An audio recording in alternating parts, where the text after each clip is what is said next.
ఓం నమః శివాయ.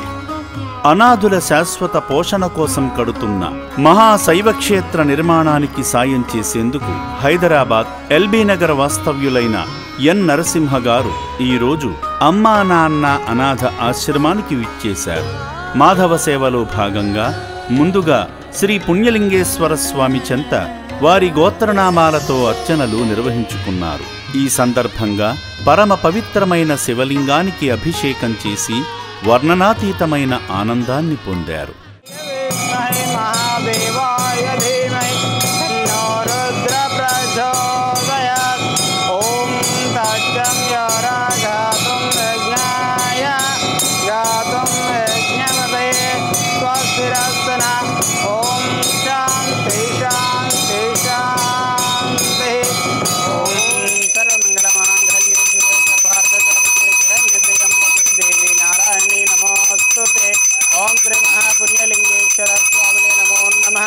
ఇది ఆనంద పరిమళ కర్పూర మంగళ నీరాజనం దర్శయామి.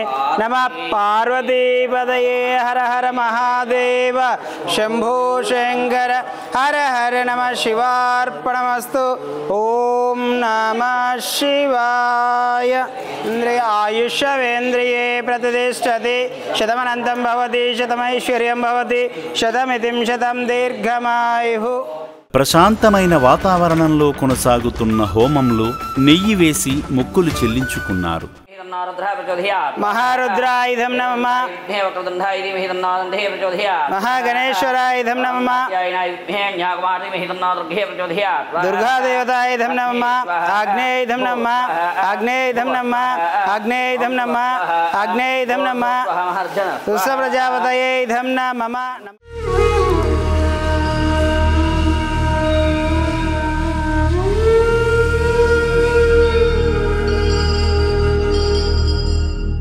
శివుని నామస్మరణ చేస్తూ వారి స్వహస్తాలతో శివాలయ నిర్మాణానికి ఇటుకను అందించి ఆ దివ్య కార్యంలో భాగమయ్యారు.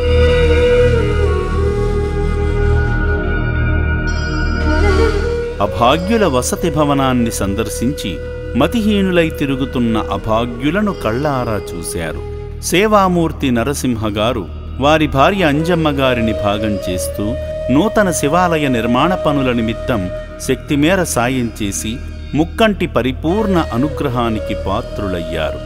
ఈ పుణ్యప్రదేశానికి విచ్చేసి శ్రీ పుణ్యలింగేశ్వర స్వామి ఆలయ నిర్మాణానికి సాయం చేసిన సేవామూర్తి నరసింహగారి కుటుంబానికి శ్రీ పుణ్యలింగేశ్వరుని ఆశీస్సులతో సకల సౌభాగ్యాలు అష్టైశ్వర్యాలు చేకూరాలని అమ్మా నాన్న అనాథ ఆశ్రమం కోరుకుంటుంది. సేవామూర్తుల సాయంతో అమ్మా నాన్న అనాథ ఆశ్రమంలో రోజుకు 3 పూటల 1800 మంది మానసిక వికలాంగులకు ఉదయం అల్పాహారంతో పాటు మధ్యాహ్నము రాత్రి సమయాలలో నాణ్యమైన బియ్యంతో పాటు కూరగాయలను శుభ్రంగా కడిగి రుచికరంగా వండి అనాథులకు పెట్టడం జరుగుతుంది. అభాగ్యుల సంరక్షణ కోసం ఆశ్రమ యాజమాన్యం ప్రత్యేక శ్రద్ధ వహిస్తుంటారు. అభాగ్యుల వైద్యశాలలో వైద్యులు అనాథులకు ప్రతిరోజు వైద్య సేవలు అందిస్తూ ఆరోగ్యాన్ని మెరుగుపరుస్తున్నారు. మానవదేవుళ్లారా, ఇప్పటి వరకు ఈ పుణ్యప్రదేశానికి రాలేని భక్తులు కుటుంబ సమేతంగా వచ్చి అద్భుతమైన ఆధ్యాత్మికానుభూతిని సేవానుభూతిని పొంది నా అంటూ ఎవరూ లేని ఈ అభాగ్యుల మనుగడ కోసం నిత్యావసర సరుకులు, వైద్యానికి సంబంధించిన మందులు, పాత బట్టలను వితరణ చేసి ఆదిదేవుని అనుగ్రహంతో మీ జీవితంలో ఉన్నత స్థితికి చేరుకోండి.